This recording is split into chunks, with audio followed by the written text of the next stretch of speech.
Hello all of you beautiful people, Jules here for WhatCulture.com and...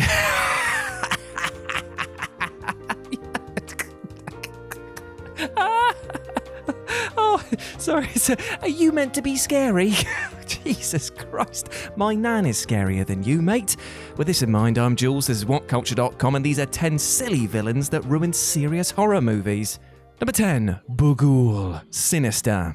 Now, Sinister is a really successful movie, a love letter to Stephen King and his numerous works, and it's been dubiously paraded and championed as one of the scariest movies of the past decade. However, the villain of Sinister hinders the movie's potential, stopping it from becoming a true horror classic. So the plot of Sinister is incredibly similar to that of Children of the Corn, where an immortal demon causes children to murder their parents in rather horrific ways. Now, the movie builds up this monster of ancient mythology and the atrocities that have been committed in their name throughout the first half of the movie. And then its name is finally revealed. Bughuul. A pretty silly name that feels more at home in a Monty Python sketch than a mature horror movie. Now, the look of Bughuul is based upon death metal bands such as Immortal, Avatar, and Godflesh Apocalypse. But that means that instead of looking like a monster, it looks like a confused rock star who's trying his best to be scary. Add to this the fact that Bughuul only appears to basically do pretty predictable jump scares, and it becomes a burden to what would have been a terrifying movie otherwise. Originally, Robert Cargill, the writer, wanted a demented-looking Willy Wonka figure for the villain before the director talked him out of it. Now, if done correctly, that idea would have worked so much better than what they eventually went for. Number 9. The Annabelle Demon, Annabelle. Based upon the true story of a possessed Raggedy Ann doll, this spin-off of The Conjuring received very underwhelming scores both from critics and the viewing public, and likely the monster itself is the reason why. Firstly, for some reason they decided to change the doll from something childlike into a stereotypically evil-looking doll, which removes any element of surprise or contrast. If they had gone for a more childlike doll, for example a Raggedy Ann doll like in the original story, then the reveal that the doll is possessed would have been genuinely shocking and unnerving, as the concept of something evil possessing something harmless is terrifying to fathom. Secondly, the demon itself is a medieval demon, emaciated and horned like the ones featured in the original Dante's Inferno illustrations. But the problem is that medieval demons are no longer scary to today's audiences, as they have been parodied so many times. The creativity of the demons featured in films such as Hellraiser and Wreck are what makes these films so terrifying, so to fall back into such stereotypical designs makes it seem pretty laughable. Number 8. Montag the Magnificent, the Wizard of Gore. The original 1970 version of The Wizard of Gore by Herschel Gordon Lewis was incredibly silly, and you know what, it was intentionally so. Lewis found more success in making silly little gore flicks than making serious ones, so he focused his career on the former. In 2007, The Wizard of Gore was remade as a noir mystery horror film with the intention of making it much more serious than the original movie. With some quite big names attached to it, such as Crispin Glover, Jeffrey Combs, and the Suicide Girls, it seemed that the movie was going to make a bit of a splash in the horror market. In reality, it just sunk. Despite attempts at making the movie more serious, Crispin Glover's outrageous acting as Montag the Magnificent and a supremely ridiculous plot that involves hallucinogenics and conspiracy theories make this film far too ridiculous to take seriously. Crispin Glover laughably overacts every single line that he's given, and Montag's motivations make no sense whatsoever. The result is rushed, unfinished, and actually more silly than the original film. Brilliant.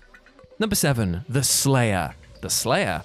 The Slayer is a famously terrible American horror movie from 1982. Although it was banned as part of the 1984 Video Recordings Act, it was forgotten swiftly afterwards and barely ever got a re-release. And this wasn't because it was gory, but because the film was just an absolute mess with an incredibly disappointing monster. The plot of the movie centers around a group of friends taking a holiday on an abandoned island. While they relax and have a great time, it turns out that one of their friends, Kay, suffers from vivid night terrors, and the beast that she dreams about seems to be murdering her friends on the island. Or could it be that she's killing her friends in a sort of trance? Now that sounds like a good setup for a horror movie, right? But the reveal of the Slayer itself, if you were hoping for more Doom Slayer vibes, you definitely got more Dumb Slayer here. Because while the visual design of the Slayer is intimidating, the beast is only seen for a total of, and let me check my watch here, 5 seconds at the end of the film, and then all it does is roar and then disappear, leaving an incredibly underwhelmed audience asking what the hell just happened. Now, there have been good examples of where the reveal at the end of a film is very effective, but the 5-second reveal here ruins the psychological aspect of the film's plot entirely, turning it into a poor man's excuse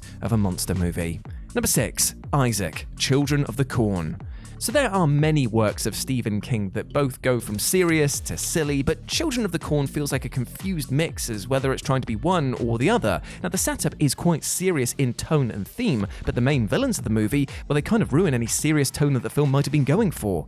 Whilst the disappointing reveal of the deity, he who walks behind the corn, can be attributed to terrible visual effects of the era, that's no excuse for Isaac, the child who leads the others into killing their parents. Isaac was portrayed by John Franklin, an adult actor with dwarfism, whose acting style is nothing less than utterly over the top. He continuously screams scripture throughout the movie in such a pompous manner that he became a parody of the preacher character that he's supposed to be taking the out of. His wild performance of a religious zealot ruins any serious tone that the other actors are trying to maintain, and because of this, Isaac single-handedly turns the movie from horror to a kind of ridiculous comedy. Number 5. Calyx, Truth or Dare. Truth or Dare was an idea that was pretty much dead from the drawing board. It's very evident that the filmmakers behind this movie came up with the concept first and had no idea how to make it into a serious horror film. Now, the whole premise of the story is a demon who plays truth or dare with deadly consequences. Now, regardless of a silly plot device where an ancient demon called Calyx uses a children's game to torment people, the worst aspect of this villain is the overuse of that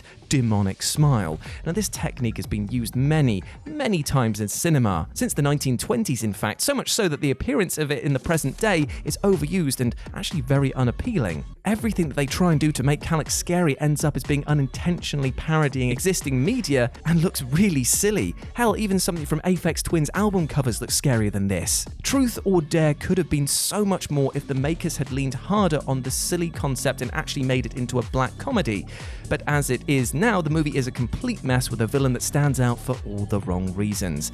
Number 4. The cross-dressing killer, the incubus, and the Amish. Deadly Blessing. Deadly Blessing is one of Wes Craven's earlier films before he gained notoriety in the 1980s with Nightmare on Elm Street. This movie is also one of Craven's craziest projects, with a plot that revolves around a fire and brimstone Amish community, a woman who refuses to sell her land, a demon called an incubus, and a spate of killings that shakes the community to its core. It's far from Wes Craven's best movie, mainly because there's just so much going on, but you know what, it is actually worth a watch for the 3 crazy antagonists alone. The first is Isaiah Schmidt, the Amish patriarch. Now, he accosts the lead Martha in an attempt to buy her land, calling her an incubus, a legendary demon, when she refuses to do so. Now, his character is more of an annoyance than the evil preacher that he's meant to be, but the overacting of this character makes it laughably entertaining. The second slasher villain, whom is revealed to be a transsexual psychopathic member of the Amish community, is incredibly offensive and also very lackluster because it comes out of nowhere, gets absolutely no fanfare, and then adds nothing to the plot. But the final strike against this film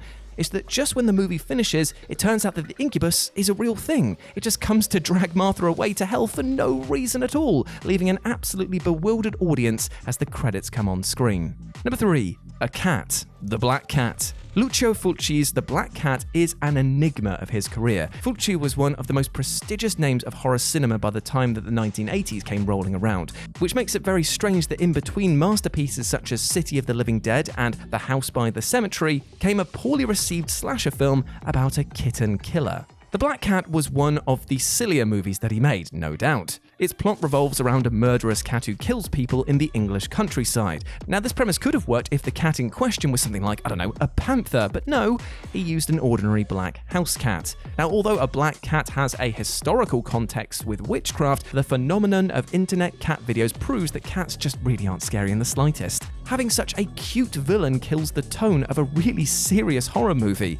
Any scene where the film tries to make the cat seem scary is ruined by the fact that it is a normal house cat doing the terrifying things. Scenes where the cat opens the door and chews through grates trying to get to its victims, they're just adorable. They're not scary in the slightest. Now, it might have been scarier back in the day, but to today's audiences, not so much.